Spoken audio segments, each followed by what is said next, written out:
Prvo, preživjeli smo i rođeni smo normalni. Iako su naše majke, kad ih je bolela glava, pile aspirine, jele hranu iz konzervi, pušile i radile do zadnjeg dana trudnoće i nikad nisu bile testirane na dijabetes.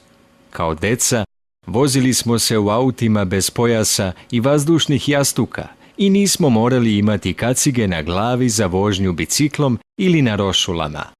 Pili smo vodu iz creva za zalivanje bašte, a ne iz flašica kupljenih u velikim trgovačkim lancima. Delili smo flašicu kokte, kole i nare sa našim prijateljima i niko nije umro zbog toga. Jeli smo mlečne sladolede, beli hleb i pravi puter, pili kokte, nare koje su i tada bile pune šećera, ali nismo bili debeli zato što smo se stalno igrali napolju. Izlazili smo iz kuće ujutro i igrali se po ceo dan žmurke, graničara, lopova i pandura, kraljica 1, 2, 3, kauboja i indijanaca, fantoma i svega ostalog što je samo dečija mašta bila u stanju da smisli, sve dok se nije upalila ulična rasveta koje i onako nije bilo previše. Neretko nas niko nije mogao naći po ceo dan, pa je i roditeljski šamar bio deo vaspitanja, a bez zlostavljanja u porodici. I nikad nije bilo problema. Provodili smo čitave dane praveći trkačke daske od otpada iz podruma ili šupe, spuštali se niz ulice zaboravljajući da nismo napravili kočnice, nakon par padova, slomljenih prstiju i modrica. Naučili smo kako da rešimo problem. Mi nismo imali imaginarne prijatelje. Mi prijatelje nismo dodavali, nego ih vremenom sticali.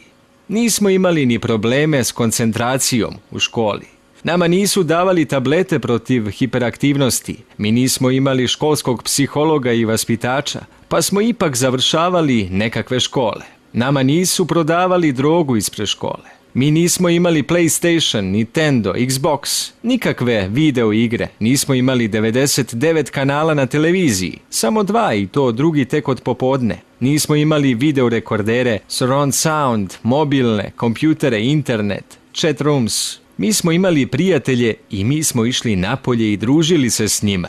Padali smo s drveća, znali se iseći na staklo, slomiti zub, nogu ili ruku. Ali naši roditelji nikada nisu išli na sud zbog toga. Igrali smo se s lukom i strelom, gradili tvrđave od snega, bacali petarde za Novu godinu, čitali hrpe crtanih romana i sve smo to preživjeli bez posljedica. Vozili smo se biciklom ili peške, dotrčali do prijateljeve kuće, zvonili na vrata ili jednostavno ulazili u njihovu kuću da se družimo i budemo zajedno.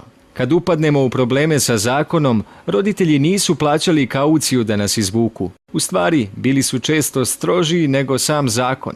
Posljednjih 50 godina su bile najplodonosnije godine u istoriji sveta. Naše generacije su dale najbolje pronalazače i naučnike do danas. Imali smo slobodu, pravo na greške, uspeh i odgovornost. I naučili smo živjeti s tim. I ti pripadaš toj generaciji. Čestitam! Možda ćeš želeti podeliti ovo sa ostalima koji su imali sreće odrasti kao prava deca, pre nego što su advokati, države i vlade počeli određivati kako treba živjeti. Možda bi bilo dobro poslati ovu poruku i vašoj deci, da vide kako su njihovi roditelji odrastali. Pozdrav generaciju i živeli! Svako od nas je anđeo sa samo jednim krilom, a leteti možemo tek zagrljeni. Piše novi.ba.